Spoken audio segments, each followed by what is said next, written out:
Hi everyone, Jade from Career Journey Professional, helping you to find, land in that dream job role that's aligned with who you are, utilizing what you're best at, and it also recognizes you, pays you in the best way that's possible. Today, I received a report from LinkedIn, which is actually an insider report for employers, for people who are recruiting candidates, teaching them or giving you tips as in how to screen the best candidate in terms of specific soft skills. And that is why that brings me to the other side of the table, because I do have to work with a lot of the clients during our consultation sessions, our mock interview sessions. We do have to go through how are you making sure that you are best representing yourself, you sound confident, and you are actually answering that employee or the interviewer's question in their mind. And a lot of them are soft skills. It is not the easiest to demonstrate, and it is something that with each individual client we do have to use their own examples to demonstrate that. But with that report, with that mentality of an interviewer, with someone who is employing others, bear in mind, I'll give you some breakdown, and then you probably will know how to better present yourself and how to enhance your answer. So I will give you the question and also the a sample answer, and also how you can probably spice up your own version of the answer. Let's get started. I am talking about really some of this intangible or soft skills, which is hard to assess. Bear in mind, it's hard for the employer or the interviewers to assess your actual soft skills just from conversation as well.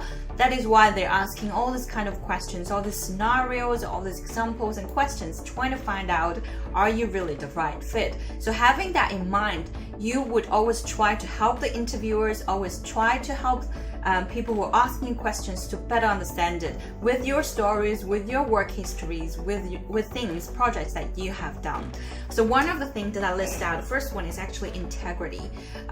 Being worked on both sides, so I do work with candidates, but occasionally I do have companies coming to me asking me to recruit clients for them, recruit candidates for them. So integrity is something that is very important for my clients. However, it's very hard to assess. I mean, how do you assess? Just say if you met someone as a stranger, you just met them on the street. How do you know they are a person of integrity? It's very hard to know, right? And you can ask them, but if you ask straightforward, do you have integrity? They would very likely say yes. So the way is to go around it and ask other questions that could possibly find out if this person has integrity. So the question I hear, a sample question I have, is tell me about a time when you had to handle a tough problem that challenged the fairness or ethical issues, and what did you do? So there are two parts of this question. The first part is you probably have to define what is fairness and ethical issue within your work, right? And then so you would have to think of a story that did challenge the fairness or ethical standard within your job, within your previous work history. And the second part is what did you do? And what did you do according to your understanding of an ethical or integrity standard is going to show who you are, right? So a sample answer, again, I'm going to look down because I'm reading the sample answer, but I will explain that further as well. A sample answer is, I feel teammates inserted language in a proposal that overstated product benefits related to the business needs. I took steps to demonstrate why this language shouldn't be included, referencing internal product documents and even looping in product managers to get a second opinion. The decision is to remove certain language wasn't welcome by the entire team, but it was the right thing to do for the prospective client. So here the candidate, so I would say there are three parts of this answer. The first part is them obviously you explaining the situation and also defining what is ethical for you, what is fair for you, and what is not. In this situation, he said there were inserted languages that overstated the product benefits, which means it may not be necessarily true. It may not be true in all the time, in all the scenarios. So that may cause some ethical standard conflicts over there. So what this person did, he took steps to demonstrate, to explain why this language shouldn't be included, and referring to any documents they had internal product documents and looping and also informing the managers to a second opinion. And eventually, there were adversities, so team wasn't welcoming that because removing certain language is not something everyone likes it, but eventually was the right thing to do for the prospective clients. So as an employer, as an interviewer, what they're trying to find out is how is this person solving problem or facing the issue of especially in adversities and an actual influence of the process. And if this candidate is not presenting a specific experience of their scenario, or the scenario is too simple, it could be a red flag. Of course, no one is perfect, but one who demonstrate that they were willing to go against popular opinion reveals their transparency and trustworthiness. This could be translated to someone who values the longevity of client relationships over a short-term sale.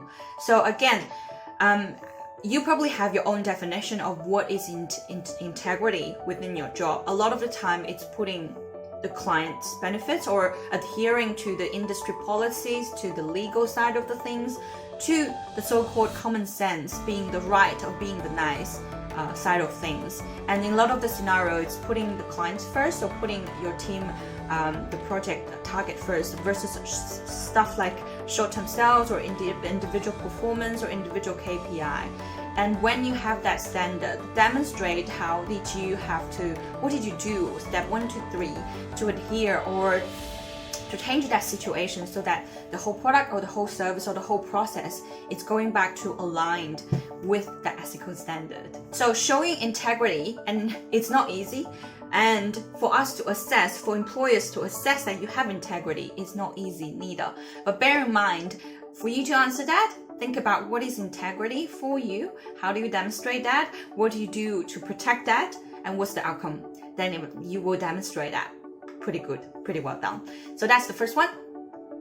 And the second one, it's proactive. Again, this is something, it's not that easy to demonstrate, but it is something, again, very important for a lot of the roles, including sales or project managing, or a lot of times if you are in a position that has autonomy or in a position that you are leading something, you're leading people, a group of people or a team, a project or different projects that's interacting with different departments, you do need to have that proactive approach. Again, how are we assessing it? What's the sample question?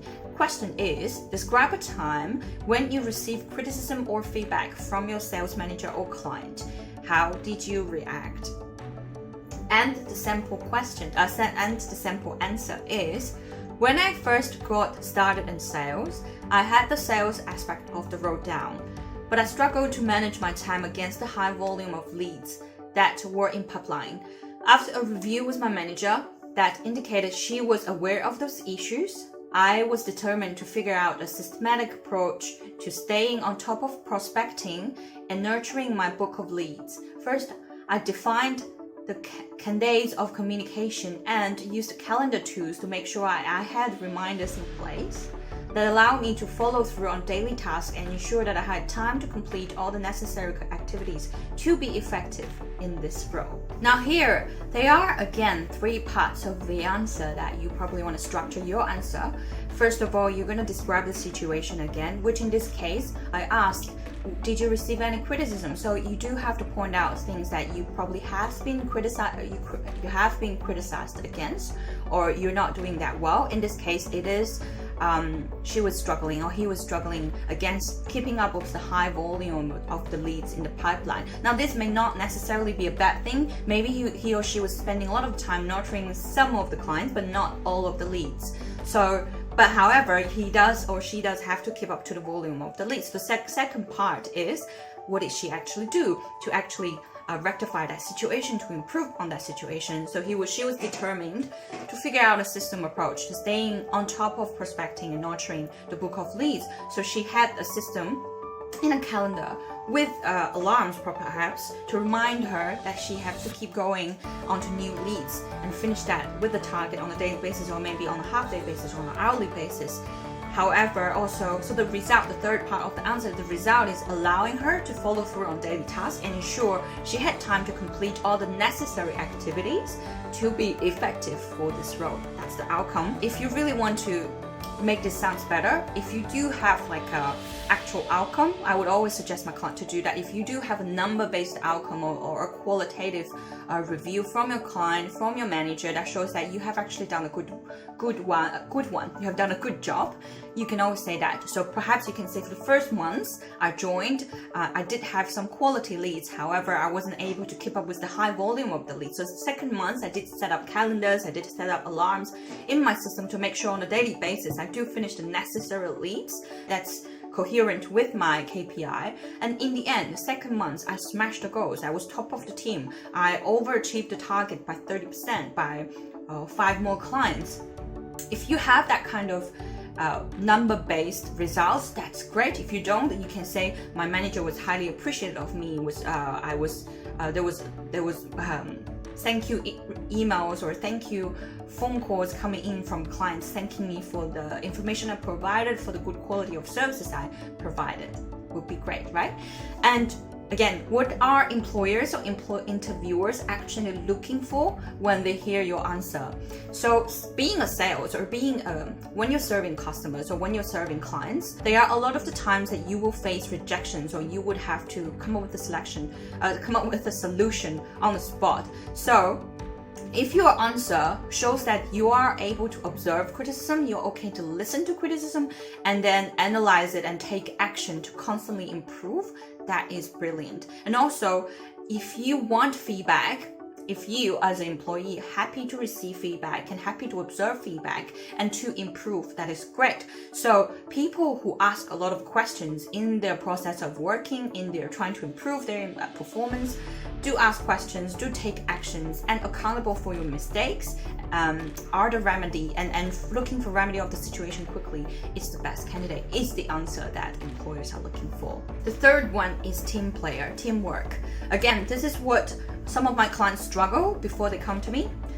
Don't know how to come up with an answer to answer that question, don't know what kind of examples or stories or case should be used to demonstrate that they are a good team player, and a lot of the times they are. So again, I'll give you a sample questions and some sample answers for you to better illustrate that for yourself. Sample question would be, what do you think it's important when you're working as a team, in a team, to become a good team player, and do you have these qualities? Or they would ask something like, what do you think makes you a good team player, or you will be a good team player in certain department? Do you have this quality? And sample answer will be a great customer service people, a great software engineer, or a great depends on what role it is. You may want to insert your job title there. Knows that they can't do anything and that it takes a team of people to get the job done. I believe I have the makings of a great customer service people or a great engineer because I am willing to ask for help when I need it.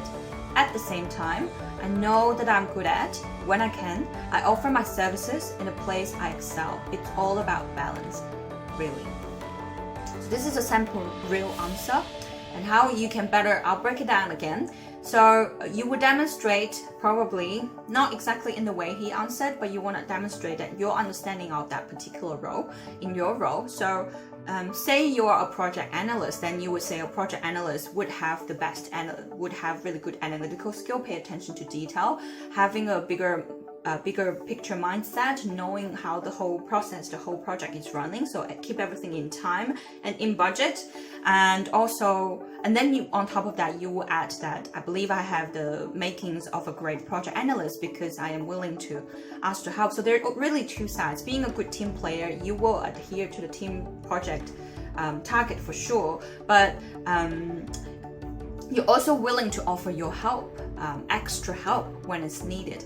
At the same time, when you're in that position that you need help, you're willing to ask, you're willing to look for that resources, you're willing to research and find that resources maybe, and then that will be the balance that makes you a good team player. You offer extra when it's needed, and you receive extra, or you ask extra, or you be that resourceful person to look for other resources to make our team, your performance, the team performance, the whole project fall into places, happen at the right time. So what are employers and interviewers are looking for when they're asking this kind of question, when they're trying to decipher whether you are a good team player?